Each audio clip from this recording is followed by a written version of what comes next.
Today, our group is going to be discussing the limitations of physical education and why this is more than just an education issue. It's also a public health issue. Physical education is meant to help students build healthy habits, stay active, and develop a positive relationship with movement.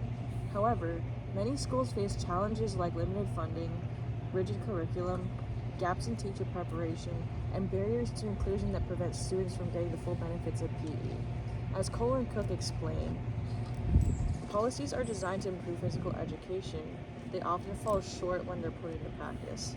Throughout this broadcast, we'll explore why these limitations exist, how they affect students' health and well-being, and why improving physical education is essential for creating healthier future generations. Today's physical education programs are limited by gaps in curriculum and preparation for physical education, teacher education. This axiological failure restricts movement instruction to a rigid content that has limited adaptations. This approach prevents students from developing the intrinsic value of movement necessary for their lifelong health goals. According to Ward et al. 2024, education is not as effective as it should be. This evidence-based research conducted by Ward et al. Shows that pre-service teachers and practicing teachers only understand 60% of the fitness and health content that they teach. Physical education needs to be a more nurturing environment so that we set up kids for a lifetime love of movement. The physical education system right now is not set up in a comprehensive way to help young people, especially kids with disabilities.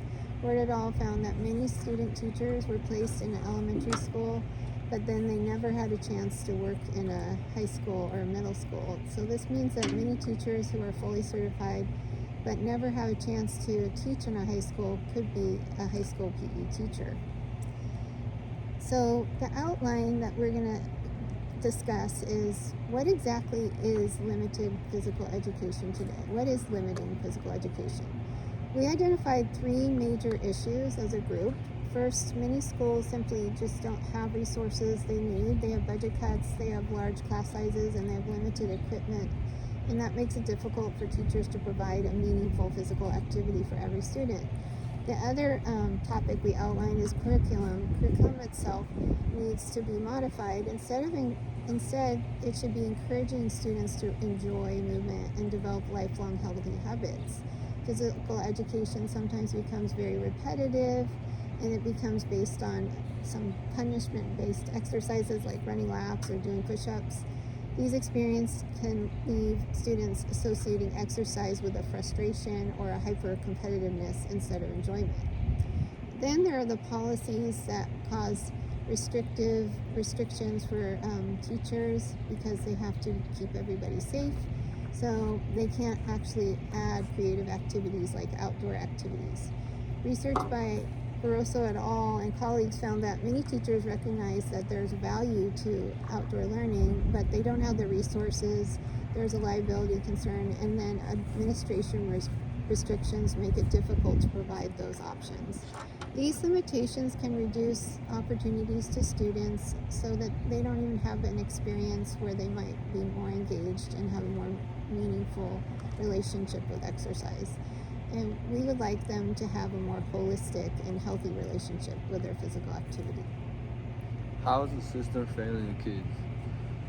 So some students maybe sometimes do not enjoy exercise due to traditional heavy sport programs and possibly end up having a negative relationship with physical activity that possibly could last you a lifetime. The individuals with disabilities are not getting their movement needs met because the teacher training has not been implemented components of adaptive physical activities for everyone with diverse needs. Some physical education teachers lack training for inclusion. What happens to students that need the training? Physical education classes do not offer a level playing field for everyone. The system needs to gap learning outcomes for the disabled students. This is a statewide, national, and worldwide issue. Training is needed to improve physical education at its foundation. According to Ward et al., only 14% of its time is spent on the content that they're going to teach. And this seems to result and not having the knowledge to actually teach it. As Wardall puts it, it might simply be the case that this is the way has always been done for these programs, and each year in the curriculum is reproduced. This is an opportunity to set a new standard for society with individuals that do not value the benefits of movement in a population that doesn't have the equal chance to move. Although we've talked about the many problems with physical education, we also have strong evidence that there are improvements and that it's possible. We found a research article from Turkey in 2026 that found that physical education teachers, they generally they understand the importance of inclusion, and they are actively trying to adapt their activities for students with disabilities. However, mostly all of them have have talked about reported barriers such as inadequate facilities, limited equipment, and insufficient institutional support. So this tells us something important. It tells us that teachers aren't a problem or that they're not trying. Instead, it tells us that they're working with a system that doesn't provide the necessary resources. Now, while we look at this, many schools look at this in a mind-body approach, putting the mind above physical education, and that's why the limited budget for many schools goes to academic subjects over physical education. Now, while this concern is very understandable, Barroso et al. Suggests that regular physical activity improves many areas of learning. Rather than competing with academics, quality physical education supports student success in classrooms.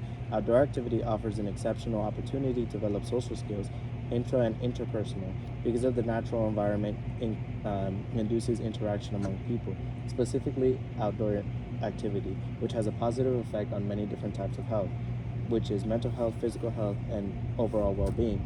Now, education and lifelong learning, active citizenship, and reduction of antisocial behaviors. Everyone, especially children, benefits from physical activity and an education that incorporates holistic goals. Creating organizations and systems that support future generations with a strong foundation can lead to lifelong wellness outcomes. The impact of physical education may be able to cultivate a society with ethics and aesthetics as a standard.